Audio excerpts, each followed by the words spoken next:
સુરતના અલથાણ ભીમરાડ ખાતે આવેલી શિવ રેસિડેન્સીની પાર્કિંગ દેવાલ પડવા મામલે સુરત મનપા દ્વારા ડેવલપર્સ, આર્કિટેક્ટ અને સ્ટ્રક્ચર એન્જિનિયર તથા સાઇટ સુપરવાઇઝરના લાયસન્સ સસ્પેન્ડ કર્યા છે, જ્યારે SVNITના એન્જિનિયર દ્વારા રિપોર્ટ આપ્યા બાદ પરિવારોને ફરી રહેવા દેવાશે. સુરતના અલથાણ ભીમરાડ ખાતે આવેલી શિવ રેસિડેન્સીની પાર્કિંગ દિવાલ પડવા મામલો વિવાન ડેવલપર્સનો રાજલક્ષ્મી પ્રોજેક્ટ્સના ખોદકામને કારણે ઘટના બની હોય, જે મામલે સુરત મહાનગરપાલિકાના આસિસ્ટન્ટ કમિશનર મનીષ ડોક્ટરે ખુલાસો કર્યો હતો અને જણાવ્યું હતું કે શિવ રેસિડેન્સીની ઘટના ડેવલપર્સની બેદરકારીને કારણે બની છે, જેથી ડેવલપર્સ, આર્કિટેક્ટ, સ્ટ્રક્ચર એન્જિનિયર અને સાઇટ સુપરવાઇઝરના લાયસન્સ રદ કર્યા છે.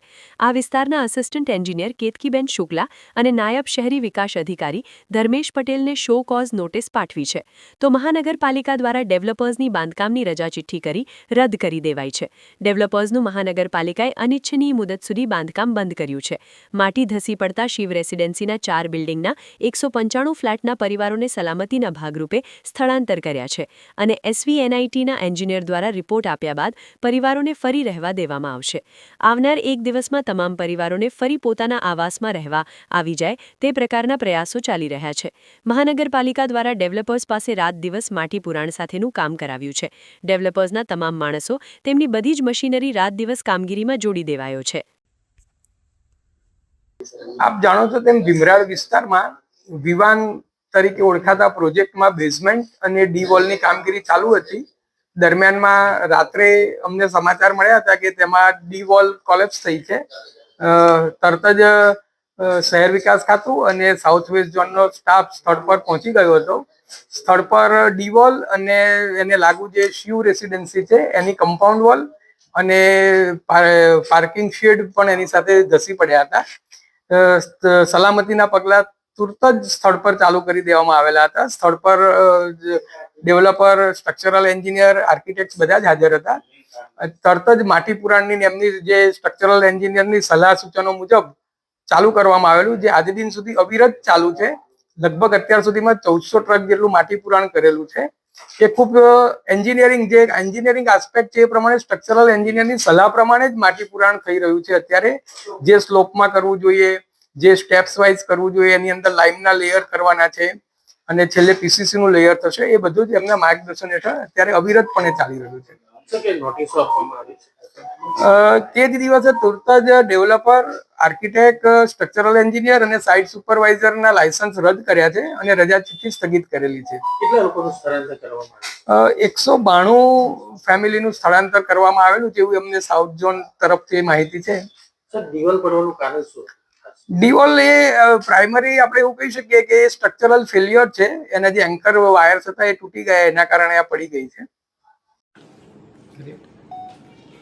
આપ સૌ જાણો છો એમ તારીખ 16/12/2025ની રાત્રે ભીમરાડ ખાતે વિવાન તરીકે ઓળખાતા પ્રોજેક્ટમાં બેઝમેન્ટ અને ડી વોલનું જે કામ ચાલતું હતું એ દરમિયાન ડી વોલના ડાયાફ્રામ વોલના એન્કર વાયરો તૂટી પડતા દિવાલ ધસી ગયેલી અને જેમાં એને લાગુ પૂર્વ તરફે જે શિવ રેસિડેન્સી છે એની કમ્પાઉન્ડ વોલ અને પાર્કિંગનો શેડ પણ ધસી ગયેલો, જેની જાણ કોર્પોરેશનને થતાં મધ્યસ્થ શહેર વિકાસ ખાતા અને સાઉથ વેસ્ટ ઝોનની કચેરીએથી તાત્કાલિક સાઇટ પર પહોંચી અને કામગીરી શરૂ કરવામાં આવેલી હતી.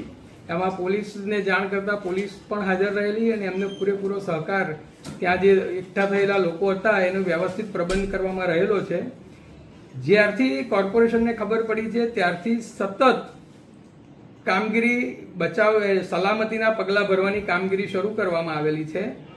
ડેવલપર, સ્ટ્રક્ચરલ એન્જિનિયરો અને આર્કિટેક્ટ તમામને સ્થળ પર તરત જ બોલાવી લેવામાં આવેલા છે.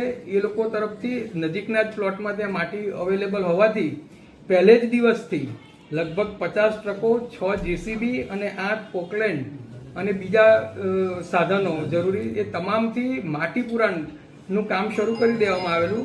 સ્ટ્રક્ચરલ એન્જિનિયરોની આખી પેનલ તરત જ ત્યાં આપણે બોલાવી લીધેલી હતી. એમાં ઓછામાં ઓછા શહેરના જાણીતા 6 થી 7 સ્ટ્રક્ચરલ એન્જિનિયરો ધરમભાઈ ભગત, હિરેનભાઈ દેસાઈ, હેમંતભાઈ શુક્લા, જલીલભાઈ શેખ એ તમામ હાજર રહેલા હતા. ખાસ કરીને SVNITના જે સ્ટ્રક્ચરલ ડિપાર્ટમેન્ટના તજજ્ઞ છે, જે ખૂબ અનુભવી સંદીપભાઈ વાસણવાળા અને મોઢેરા સાહેબ પણ હાજર રહ્યા હતા.